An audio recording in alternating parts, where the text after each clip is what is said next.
got Jide Ogunsanwo, our data analyst. Thank you for coming on this morning, Jide. Well, some will tell you, well, we know at least some part of what the senators earn. What else do we know? There's a lot we know, but there's still some things that we still do not know. Okay. There's a lot.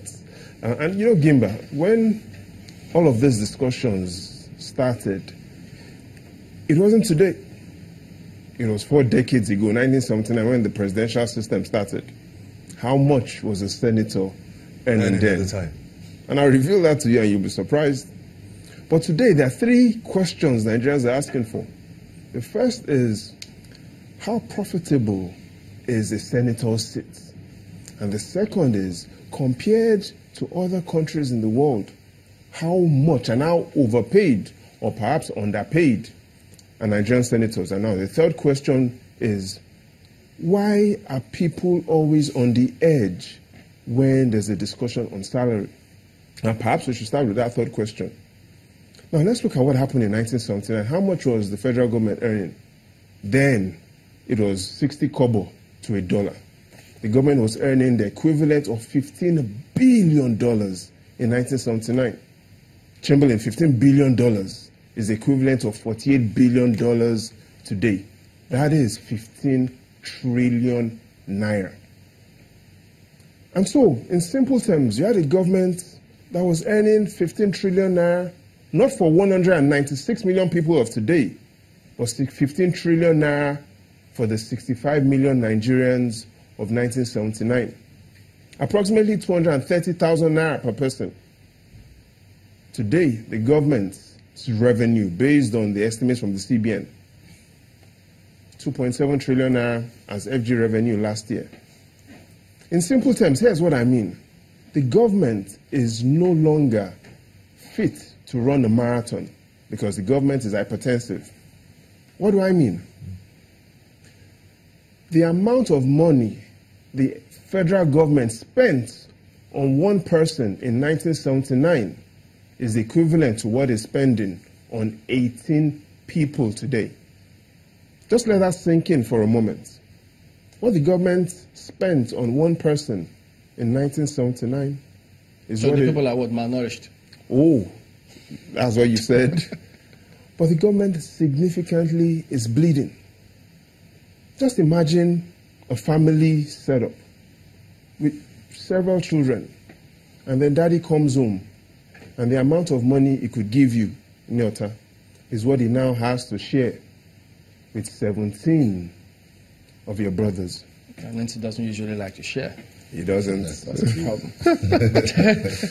So whenever the discussion of salary comes up, Nigerians are always on the edge because they don't even have sufficient money. And so when they hear that one senator goes home with as much as 14 million naira per month, they get worried. Let me make myself very clear, Gimba. Earlier this month, the Minister of Finance says with 1 million naira that she's able to provide food for 14,200 people. And that's what Mrs. Adeosun said. 1 million naira provides food for 14,200 children.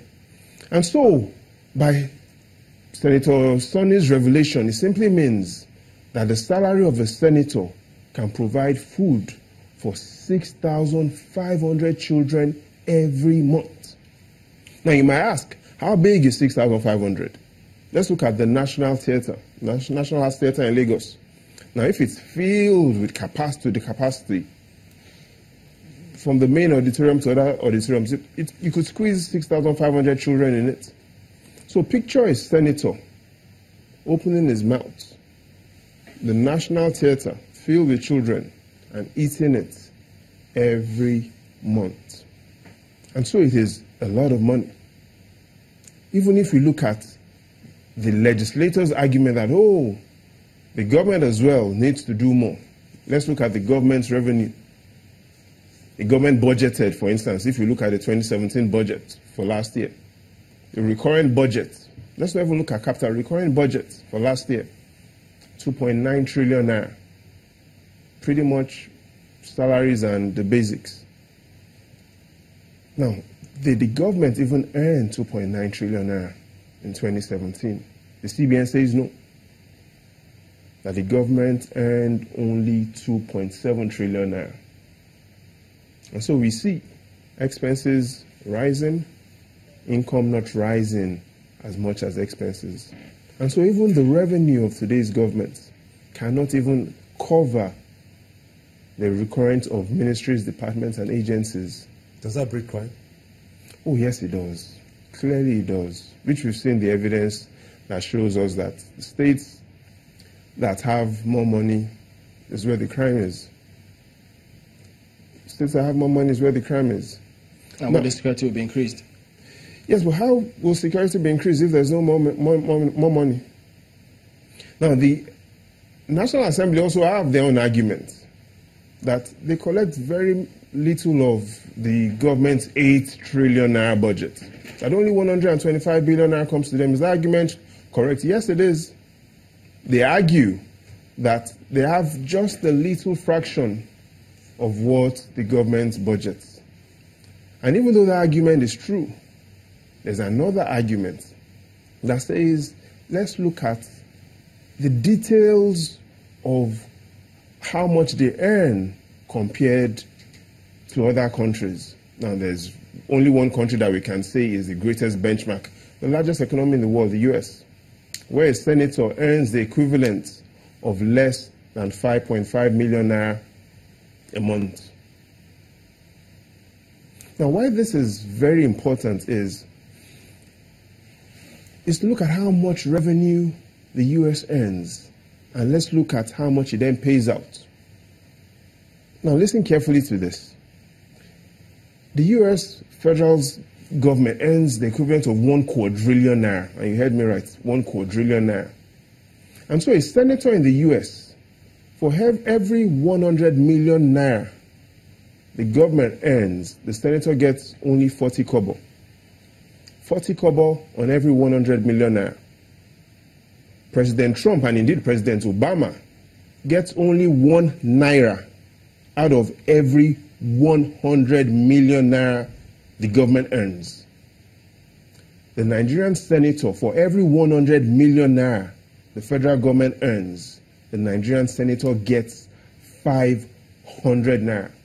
In simple terms, his salary is 500 times that of the US president. 500 times that of the US president for every naira the government earns. Now, if you don't think that is overpaid, what will you call it? But again, we can't talk about the National Assembly without talking about the executives, because it won't be balanced. Do they earn more than the US president? No, they don't. But again, the concern is, do they prioritize projects right? Now, there are two sectors that allows us to say how much of a welfare country we are. Or two ministries, rather. Education and health. Now, let's look at the 2018 budget, even though we don't know where it is right now. The budget for the Ministry of Education, 605 billion naira. But again, 85% of that is salary. The budget of the Ministry of Health, 340 billion naira. But again, 80% of that salaries.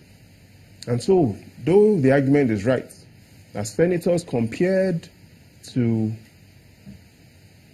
the largest economy in the world are severely overpaid, it is also right to also talk about, are we prioritizing, are the executives also prioritizing projects right?